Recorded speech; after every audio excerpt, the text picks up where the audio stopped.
അമ്പലമില്ലാതെ ആൽത്തറയിൽ വാഴുന്ന ഓംകാരമൂർത്തി, സാക്ഷാൽ ഓച്ചിറ പരബ്രഹ്മ സന്നദ്ധി. നമുക്കറിയാം, കൊല്ലം ജില്ലയിലെ അതിപ്രശസ്തമായൊരു ക്ഷേത്രമാണ് ഓച്ചിറ പരബ്രഹ്മ ക്ഷേത്രം. ഇവിടെ ക്ഷേത്രത്തിന് ശ്രീകോവിലില്ല. അതുപോലെ തന്നെയാണ് നിർധനരായിട്ടുള്ള അല്ലെങ്കിൽ സമൂഹത്തിൽ ഒറ്റപ്പെട്ടു പോകുന്നവർ, യാചകർ, അങ്ങനെ തുടങ്ങുന്ന ഒരുപാട് ആളുകൾ ഈ ഒരു സന്നദ്ധിയെ അഭയം പ്രാപിച്ചിരിക്കുന്നത്. നാടിൻ്റെ നാനാഭാഗത്തു നിന്നും അല്ലെങ്കിൽ ദേശാന്തരങ്ങൾക്കും അപ്പുറത്തു നിന്നുമൊക്കെ എത്തിച്ചേരുന്ന ആരോരുമില്ലാത്തവരൊക്കെ ഈ ക്ഷേത്ര സന്നിധിയിലെത്തി ഇവിടെ അവർ ജീവിക്കുകയാണ്. ഇവിടെ അവർക്ക് ഭക്ഷണമുണ്ട്, കിടക്കാനും ഒക്കെയുള്ള സൗകര്യങ്ങളൊക്കെ ഈ ആൽത്തറയിലൂടെ എല്ലാം ഉണ്ട്. അങ്ങനെ ഒരുപാട് പേരാണ് ഈ ആൽത്തറ സന്നിധിയിൽ കിടക്കുന്നത്. അത്തരത്തിൽപ്പെട്ട ഒരാളെയാണ് ഞാൻ ഈ ദൃശ്യത്തിൽ കാണിക്കുന്നത്. പേര് മനോജ് എന്നാണ്. നിങ്ങൾ ഈ വീഡിയോയും കൂടി ഒന്ന് പരമാവധി ഷെയർ ചെയ്യണം. കാരണം ഈ മനുഷ്യൻ ഇവിടെ കുറച്ച് മാസങ്ങൾക്ക് മുമ്പ് എത്തിപ്പെട്ടതാണ്. അദ്ദേഹത്തിൻ്റെ മാനസിക നിലയിലോ അല്ലെങ്കിൽ ഓർമ്മശക്തിയിലോ ഒക്കെ വലിയ പ്രശ്നങ്ങളുണ്ട്. പേര് മനോജ് എന്നാണ്. സ്ഥലം കൊല്ലം ജില്ലയിലെ പുത്തൂർ എന്നൊക്കെയാണ് അദ്ദേഹം പറഞ്ഞത്. ഇദ്ദേഹത്തിനെ ഇവിടുന്ന് നമ്മൾ എടുത്തുകൊണ്ട് പോയി. അദ്ദേഹം ഇവിടെ കിടക്കുകയായിരുന്നു, തളർന്ന് കിടക്കുകയായിരുന്നു കേട്ടോ. അപ്പോൾ ഇവിടുന്ന് എടുത്തുകൊണ്ടുപോയി ഇദ്ദേഹത്തിനെ കുളിപ്പിക്കുന്ന ഒരു ദൃശ്യമാണ് പ്രേക്ഷകർ കാണുന്നത്. ഒരുപാട് നാളുകളായി ഇദ്ദേഹം ഒന്ന് കുളിച്ചിട്ട് അല്ലെങ്കിൽ ഒന്ന് എഴുന്നേറ്റ് നിന്നിട്ട്, കാരണം തളർന്നു പോയി, അരയ്ക്ക് താഴേക്ക് തളർന്നു പോയതുകൊണ്ട് വളരെ ദുരിതം അനുഭവിക്കുകയായിരുന്നു. കാരണം ഇവിടെ ആരെയും പരിചരിക്കാനോ അങ്ങനെയൊന്നും ആരുമില്ല.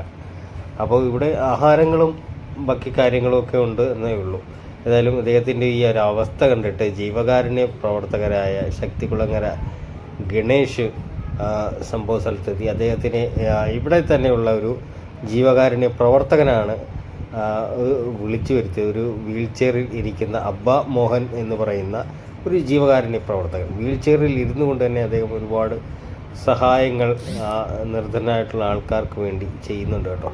ആ ഒരു മനുഷ്യനാണ് ഇദ്ദേഹത്തെയും രക്ഷപ്പെടുത്തിയിരിക്കുന്നത്. ജീവകാരുണ്യ പ്രവർത്തകനായ ശക്തികുളങ്ങര ഗണേശനെ കൊല്ലത്ത് നിന്ന് ഓച്ചിറയിലേക്ക് വിളിച്ചു വരുത്തുകയും പിന്നീട് ഗണേശട്ടം എടുത്തുകൊണ്ടുപോയി വൃത്തിയാക്കി ഇദ്ദേഹത്തിൻ്റെ മുടിയും താടിയൊക്കെ എടുത്തു കളഞ്ഞു വൃത്തിയായി കുളിപ്പിച്ച ശേഷം പുതുവസ്ത്രങ്ങളൊക്കെ നൽകി എന്ന ഒരു കാഴ്ചയാണ് പ്രേക്ഷകർ കാണുന്നത്. അതിനുശേഷം ഒരുപാട് ആളുകൾ, അതായത് ഇവിടെ കിടക്കുന്ന ഒരുപാട് ആളുകളുണ്ട്. സമൂഹത്തിലൊക്കെ ഒറ്റപ്പെട്ടു പോയവരും അല്ലെങ്കിൽ ജീവിതത്തിൻ്റെ യാത്രയിൽ എവിടെയൊക്കെയോ താളം പിഴച്ചു പോയവരും ഒക്കെയാണ്.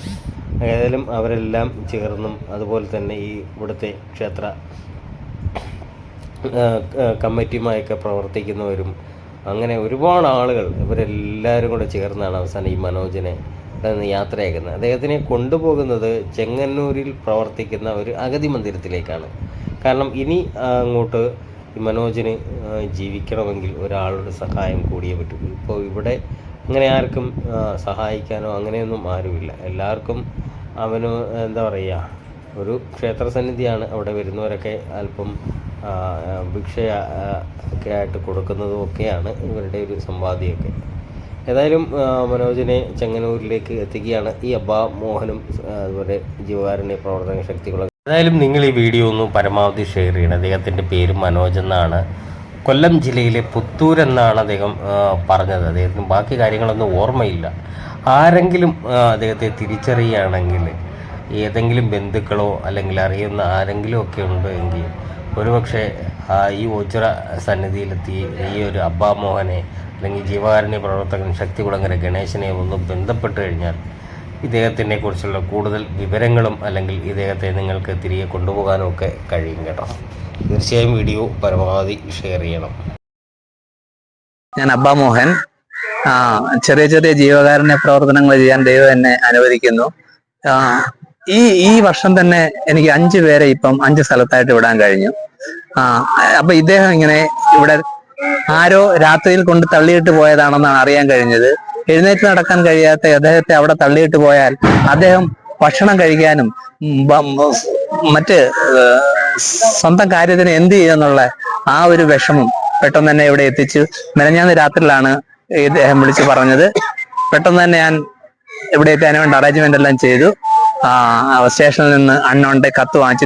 ഇദ്ദേഹത്തിന്റെ സ്ഥലം അറിയില്ല, മനോജ് എന്ന പേര് മാത്രം അറിയാം. പക്ഷെ ഇപ്പൊ അദ്ദേഹം ഒരു സ്ഥലപ്പേര് പറയുന്നു. ഇനി ഇദ്ദേഹത്തിന്റെ ആരോഗ്യം ശരിക്കും വീണ്ടെടുത്തിട്ട് അദ്ദേഹത്തിന്റെ സ്ഥലം അന്വേഷിച്ച് വീട്ടുകാരെ കണ്ടെത്തി അവിടെ എത്തിക്കാനാവുമെങ്കിൽ എത്തിക്കണമെന്നാണ് എൻ്റെ ആഗ്രഹം. അപ്പം മനോജിനെ ഇപ്പം ഇവിടെ എൻ്റെ പ്രിയപ്പെട്ട സുഹൃത്ത്, പ്രിയപ്പെട്ടതല്ല ബഹുമാനായ സുഹൃത്ത് ശ്രീ ഈ ഗണേഷ് ജിയെ ഞാൻ രാവിലെ വിളിച്ചു. അദ്ദേഹം വേറെ എല്ലാ തിരക്കുകളും മാറ്റി വെച്ചുകൊണ്ട് ഇതുപോലെ ആയിരക്കണക്കിന് ആളുകളെ ഒരേത്തടുത്ത് എത്തിക്കുന്ന മനുഷ്യനാണ് ഇദ്ദേഹം. അദ്ദേഹം രാവിലെ അദ്ദേഹത്തിന്റെ സുഹൃത്ത് ശ്രീ ശ്യാമുമായിട്ട് ഇവിടെ എത്തി. ഇദ്ദേഹത്തെ പിന്നെ എൻ്റെ സുഹൃത്ത് ശ്രീ കണ്ണൻ, എല്ലാവരുടെ നമ്മുടെ സ്വാമി ശ്രീസദൻ എല്ലാവരുടെ കുളിപ്പിച്ച് വൃത്തിയാക്കി ഇവിടെ ഇരുത്തിയിരിക്കുകയാണ്. ഇനി സ്നേഹസാറിലേക്ക് കൊണ്ടുപോവാണ്. ഇദ്ദേഹത്തിന് അസുഖമായിട്ട് ഇവിടെ കിടന്ന സമയത്ത് ഇദ്ദേഹം ആശുപത്രിയിലാക്കിയിരുന്നു. പിന്നെ അവിടുന്ന് ട്രിപ്പൊക്കെ ഇട്ട് അത് കഴിഞ്ഞ് ഇവിടെ കൊണ്ടുവന്ന് കിടത്തിയിരിക്കുകയാണെന്ന് അറിഞ്ഞത്. അപ്പൊ എല്ലാം മംഗളമായിട്ട് കലാശിക്കട്ടെ എന്ന് ഞാൻ ദൈവത്തോട് പ്രാർത്ഥിക്കുന്നു. ഒരു പുതിയൊരു ജീവിതം കിട്ടാൻ വേണ്ടി നമ്മളെല്ലാം കൂടെ ചേർന്ന്, പ്രത്യേകിച്ച് അബ്ബാമോഹൻ സാറ് എല്ലാം കൂടെ ചേർന്ന്, ഗണേശൻ എല്ലാം കൂടെ ചേർന്ന് കൈറ്റ് ചെയ്യുക. ശരി. Thank you sir.